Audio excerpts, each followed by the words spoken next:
Hola, ¿cómo estás? Bienvenido a Academia Sansen. Tengo un problema para ti, fíjate, el problema es de física. Es un poquito complejo, pero muy interesante y te va a enseñar muchísimo sobre equilibrio de momentos y fuerzas de fricción en el mismo problema. Fíjate bien, tienes una superficie aquí abajo que está frenando esta escalera. Hay un hombre que está caminando y que va a generar una distancia de aquí a aquí, va subiendo y en el momento en que esa distancia supere un cierto número, la escalera se va a caer, se va a deslizar. En esta pared no hay fricción, es decir, que lo único que está deteniendo esta escalera es la fricción que hay aquí. Entonces aquí hay una fuerza de fricción que evita que, bueno, va del otro lado, la escalera trata de moverse así, entonces la fuerza de fricción va para acá, es la que evita que la escalera se vaya para atrás y se caiga. Acá vamos a tener una reacción de la pared, ojo, la reacción es horizontal porque no puede haber fricción. Entonces el único tipo de reacción de este muro es horizontal. ¿Sale? Y le vamos a llamar reacción 2, fuerza de fricción.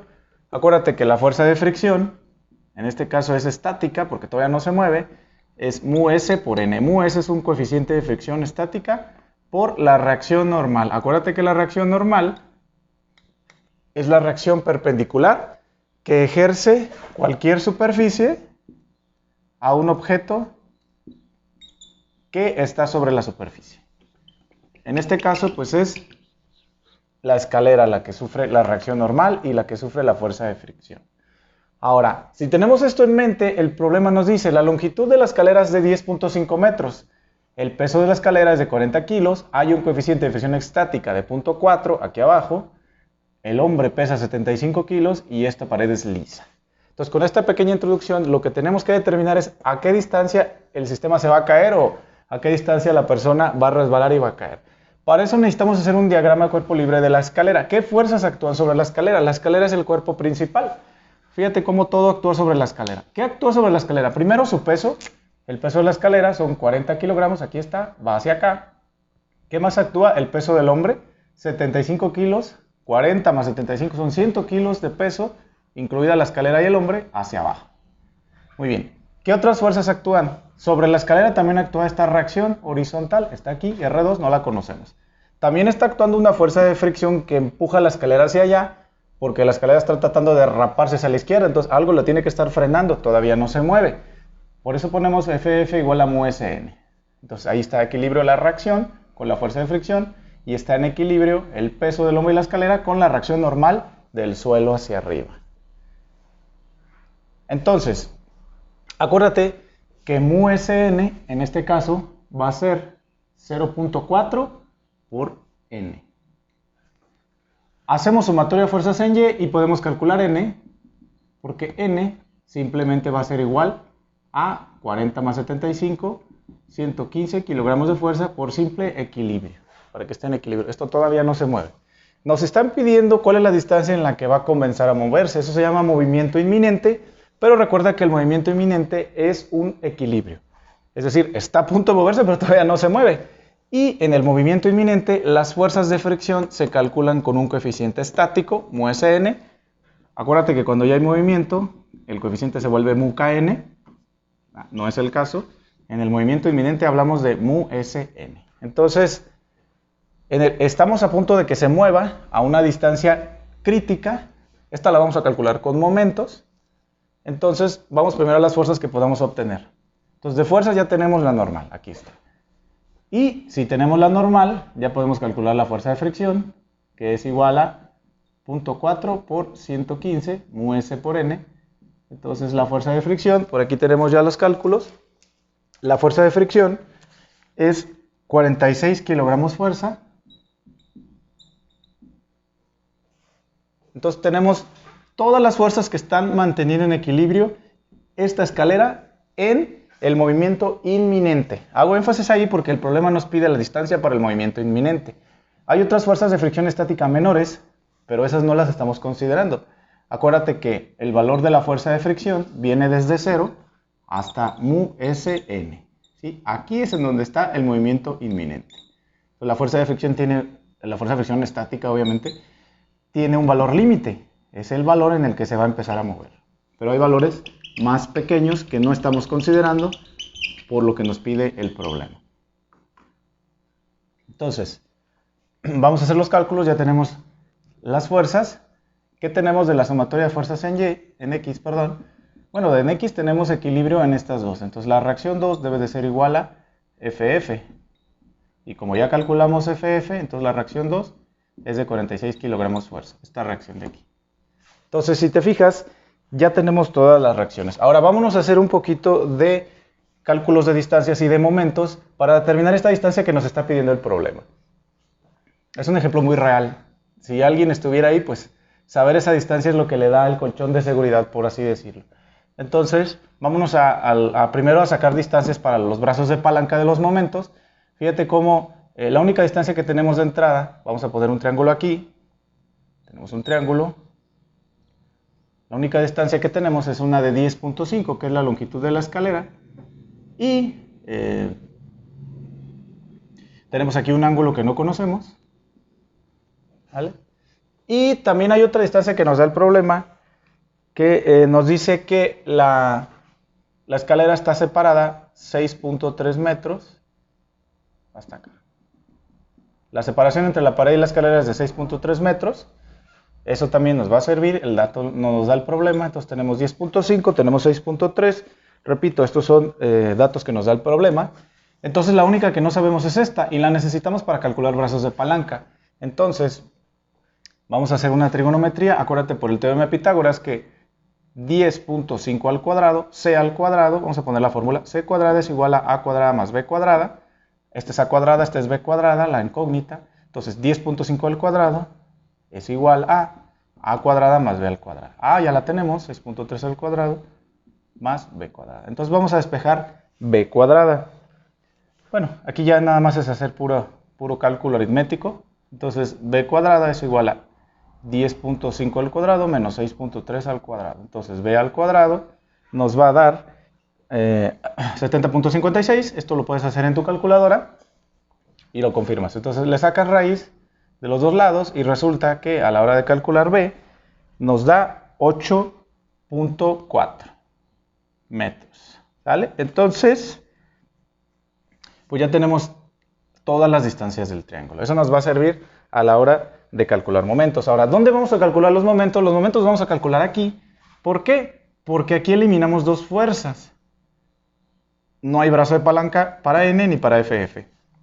Acuérdate que el momento es fuerza por distancia, pero un momento siempre tiene una fuerza perpendicular y un brazo de palanca perpendicular a un punto. En este caso el punto es 1. Entonces todas las fuerzas en donde calculemos momentos en 1 deben de tener una componente vertical, si no la tiene la calculamos, y deben de tener un brazo de palanca a 90 grados. Entonces vamos a identificar qué fuerzas tienen brazo de palanca aquí. Acuérdate que hay dos tipos de momento, el que gira así y el que gira así. Son momentos contrarios, uno es positivo y otro es negativo. Hay algunas convenciones en donde dice que este es positivo y este es negativo, es correcto, pero yo te recomiendo que para que no te hagas bolas con las convenciones, tomes los momentos como equilibrio. Fíjate, es más sencillo, ya no tienes que memorizar esto.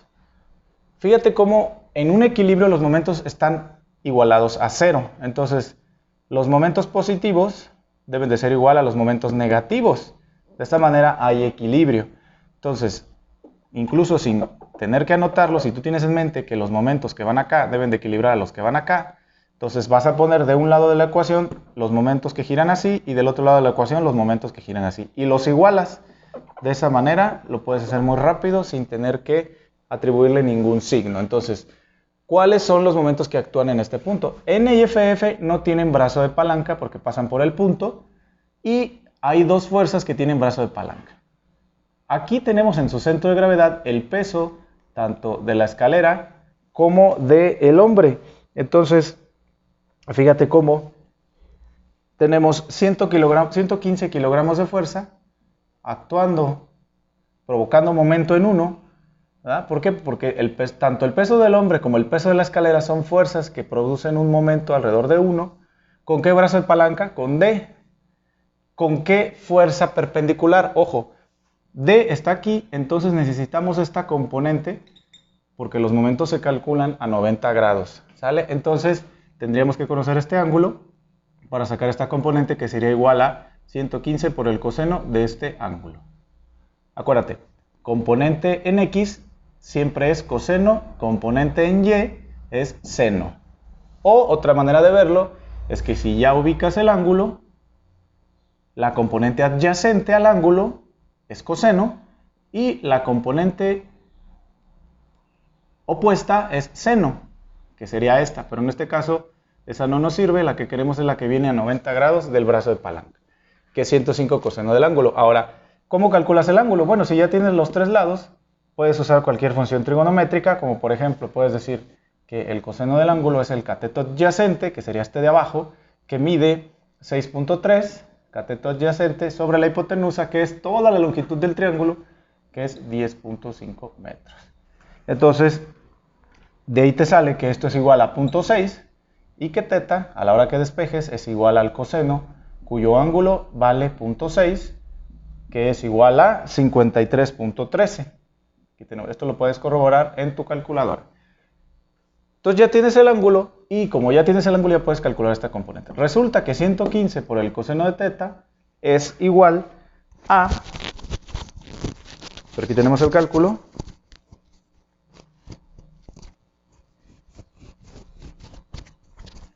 $115 por el coseno de teta nos va a dar 115 por el coseno de 53.13 grados. Ahora, fíjate, esa es la manera de calcular esta fuerza con este brazo de palanca. ¿Vale? Hay una manera más simple que es considerar, y también es correcta, esta fuerza que viene aquí de 115 con este brazo de palanca. Esa también es otra manera, sin necesidad de usar la componente. Las dos son correctas, pero vamos a usar la más sencilla. Entonces vamos a usar esta que viene como 115. Repito, las dos son correctas, pero hay una que es más directa.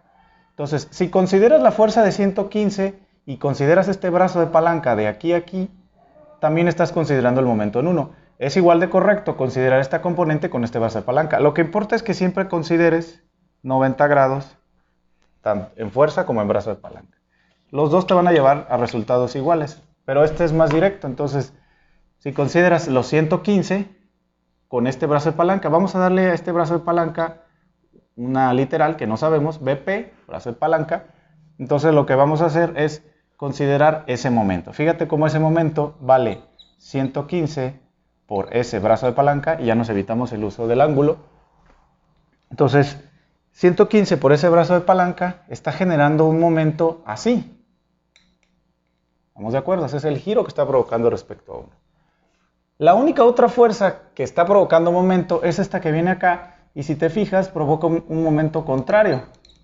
Esta fuerza respecto a este punto genera un momento contrario. Así. Entonces, este momento debe ser igual al otro para que estén en equilibrio y son las únicas fuerzas. Entonces, hay un equilibrio de momentos en donde R2, tú dices, bueno, R2 viene horizontal y su brazo de palanca pues va a ser esta distancia de aquí, que ya la habíamos calculado. Me parece que nos dio, por aquí la tenemos, 8.4. Entonces, R2 ya la calculamos y nos dio 46 por su brazo de palanca, 8.4. Entonces, fíjate cómo de ahí, sin tener que usar el ángulo, que también es correcto haber usado el ángulo y hubiéramos obtenido D, también es correcto. Pero bueno, vamos a sacar brazo de palanca y el brazo de palanca pues te va a dar 46 por 8.4 entre 115. Eso te da 386.4, que ya tenemos el cálculo, entre 115 y esto es igual a 3.36 metros, que es esta distancia de aquí. Pero acuérdate que la que nos piden es esta D, ¿sale? Entonces, vamos a hacer una proporción. Fíjate, tenemos un triángulo grande que mide 10.5, que mide 8. Ok, no es necesario, lo podemos hacer más rápido. Me ando yendo a hacerlo más complicado. No, vámonos a lo sencillo. Bueno, entonces ya tenemos BP y como ya teníamos el ángulo aquí, pues ya nada más tenemos BP y tenemos el ángulo, pues este es una función, es una simple función trigonométrica. Entonces, fíjate cómo esta D va a ser una hipotenusa, calculamos un coseno y decimos, bueno, el coseno del ángulo θ, que ya calculamos, el coseno de 53.13 es igual a cateto adyacente, que es BP, que acabamos de calcular, entre hipotenusa, que es la distancia que andamos buscando. Es la distancia de la caída de la escalera en movimiento inminente por fuerza de fricción estática. Entonces ya de ahí, pues bueno, hay un despeje súper sencillo, en donde D lo pasas para acá, y esto te queda 3.36 entre el coseno de 53.13 grados, y a la hora que tú haces ese cálculo, el coseno de 53.13 es 0.6, entonces esto nos queda 3.36 entre 0.6, y después ya que lo hagas en tu calculadora te va a dar 5.6 metros, dependiendo de cuántos decimales estés usando. Este será el resultado. Quiere decir que la escalera mide 10 metros, pero el trabajador o el obrero, la persona, tiene un rango de 5.6 metros antes de que se caiga la escalera debido a la fricción que hay abajo y a la reacción D. Entonces, con eso terminamos el problema, chicos. Cualquier duda que tengan, por favor, no duden en escribirnos. Pueden buscarnos en TikTok, pueden buscarnos en Instagram, en Facebook, o déjenos nuestros comentarios en los videos y con mucho gusto les respondemos. Hasta pronto, nos vemos.